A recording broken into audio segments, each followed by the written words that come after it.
Μπα, καινούριος. Ναι, πού το κατάλαβες? Τόσους μήνες εδώ πέρα, πρώτη φορά ανοίγει το διπλανό δουλάπι.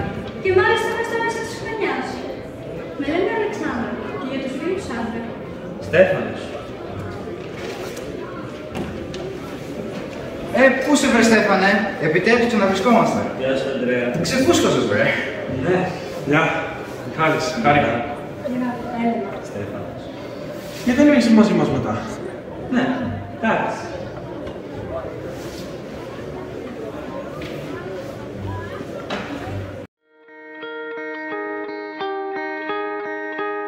Μακάρι να έρθει.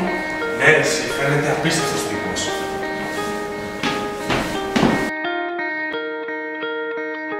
Τι βλάκας. Να ξέρεις, θα καλοπεράσουμε πολύ μαζί του. Δεν μας μιλάς πια. Πώς πάει? Καλά, εσύ, έχω καιρό να σε δω. Τίποτα μωρέ, είχα δουλειές. Αχ, δουλειές δεν λέμε τώρα. Ναι, τι θέμα έχεις εσύ? Ξέρεις ότι ποτέ δεν ήμουν υπέρ αυτής της σχέσης, όμως δεν πίστευα ότι θα σε κάνει να ξεπόψεις έτσι από όλους. Συγγνώμη που θέλω να περνάω χρόνο με το αγόρι μου. Δεν ήξερα ότι πρέπει να βγαίνω μόνο μαζί σου. Ούτε να σε αλλάξει περίμενα. Η Έλληνα που ήξερα δεν θα έλεγε κάτι τέτοιο, ούτε θα τιμόταν έτσι. Τώρα σε πειράζουν και τα ρούχα μου. Τόσο πολύ ζηλεύεις. Να ζηλέψω τι? Τα πάντα ζηλεύεις, Μιχαήλ. Νόμιζα ότι σε ήξερα, αλλά το μόνο που κάνεις είναι να με κρίνεις. Δεν σε κρίνω, αλλά ξέρω ότι δεν είσαι εσύ. Σου είχα πει να προσέχεις. Βεβαίως, Αλλά Μα καλά, δεν καταλαβαίνω γιατί να το κάνει αυτό. Όταν έβαζε τα μαθήματα πάνω από μένα ήταν καλά. Και τι περίμενες, αφού δεν έχει πολλούς φίλους? Αν και λογικό μου φαίνεται τέτοιο φυτό που είναι. Καλή κοπέλα είναι, ρε Μιχάλη, αλλά. Άμα ήταν καλή, δεν θα σου συμπεριφερόταν έτσι. Και άμα ήταν πραγματικά φίλη σου, θα σε υποστήριζε. Ναι, αλλά γιατί να το κάνει αυτό? Και τι σε νοιάζει, αφού τώρα είσαι εδώ.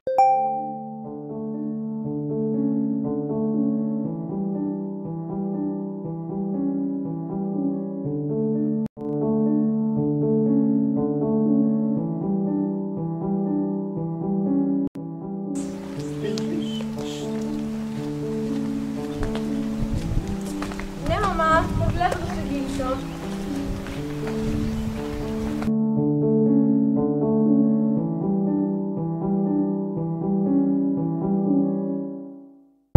Τι να πω, είσαι ένα ρεζίλι της κοινωνίας.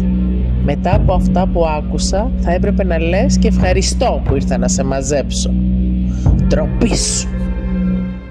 Όπως βλέπετε στον πίνακα, διηγηθείτε μου, σας ζητάω, διηγηθείτε μου comment vous avez passé ces vacances, décrivez l'endroit, ce que vous avez fait. Σας μοιράζω λοιπόν εγώ χαρτιά. Έλενα,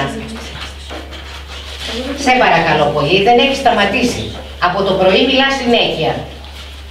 Και εσύ, Χρύσα, αλλάξτε παιδιά θέσεις. Τώρα δεν έχεις βαρεθεί. Έλεγες για τις δικές μου παρέες και τώρα κάνεις παρέα με τα φλιτιά. Άσε με και τι σε νοιάζει εσένα. Καθόλου δεν με νοιάζει. Τίποτα δεν αξίζεις.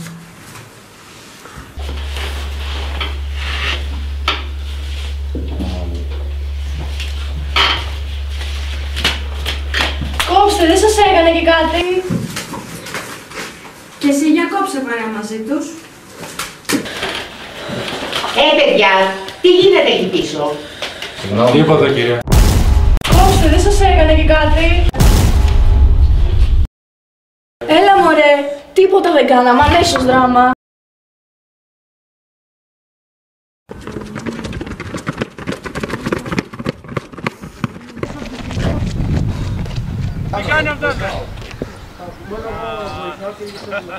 Τι έγινε ρε μπρο, ταύτισες?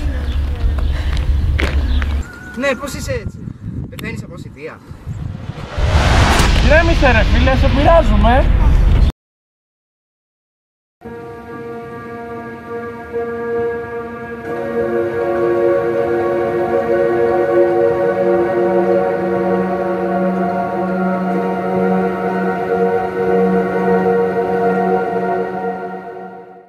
Τελικά δεν ενδιαφέρουν τόσο κόσμο μας. Έτσι σε θέλω, να γελάς. Εάν και είμαι λίγο επιφυλακτική απέναντι στο γέλιο, το δικό σου πάει. Επιφυλακτική γιατί? Γιατί το γέλιο δεν συνεισφέρει σε κάτι αν γίνεται εις βάρος της ιδιαιτερότητας ή το λάθος κάποιου.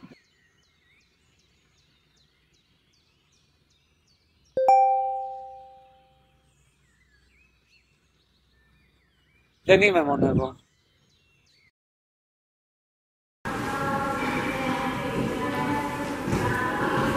Τα μάθετε ρε παιδιά. Ναι, ποιος μπορεί να το έκανε αυτό? Δεν ξέρω.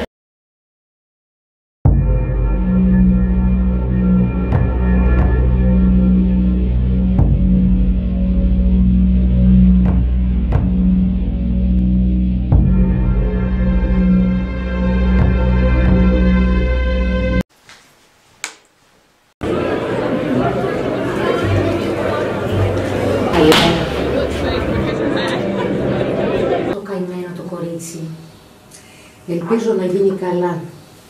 Αχ, ρε Νεφέλη.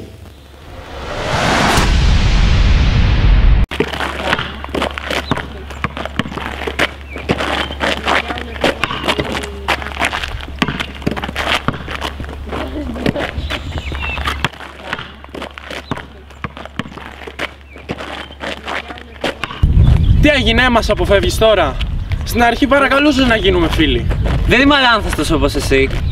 Άκου να δεις. Εγώ ξέρω ότι διέρευσες τα μηνύματα με την Εφέλη. Δεν έχω κάνει τίποτα. Να θυμάσαι ότι ποτέ, μα ποτέ δεν πρέπει να υποτιμάς τον άλλο. Ξέρεις κάτι? Τι? Νομίζω θα συμφωνήσουμε σε ένα πράγμα. Αδιαφορούμε για τους προδότες. Και αυτό επειδή έχουμε πραγματικούς φίλους.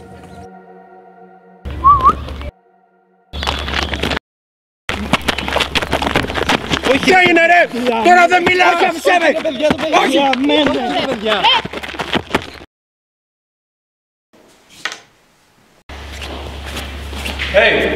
Άκουσα τι έκανες στο Στέφανο. Τελειώσαμε. Όπα, περίμενε λίγο, τι έγινε? Έλα, παράτα μας, βρε. Περίμενε ρε!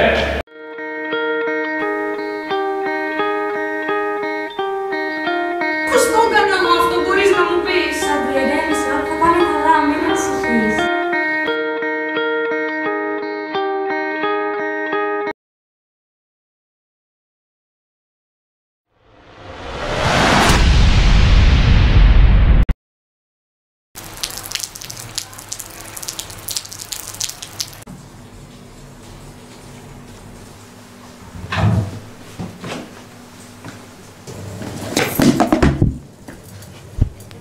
Αμάρε κοπέλα μου, μια δουλειά σε έβαλα να κάνεις. Τελείως άχρηστης. Απάντα μου! Μη με αγνοείς εμένα. Τα έκανες χάλια, μου το παίζεις και θυγμένη. Το Άγιο Πλάσμα ρε, που δεν κάνει ποτέ λάθη και πάντα την παρεξηγούμε. Γιατί δεν μπορείς να είσαι λίγο σαν την Εφέλη? Ξέχνα τη βόλτα το Σάββατο, για το Σάββατο και το βράδυ που θα έρθει ο πατέρας σου.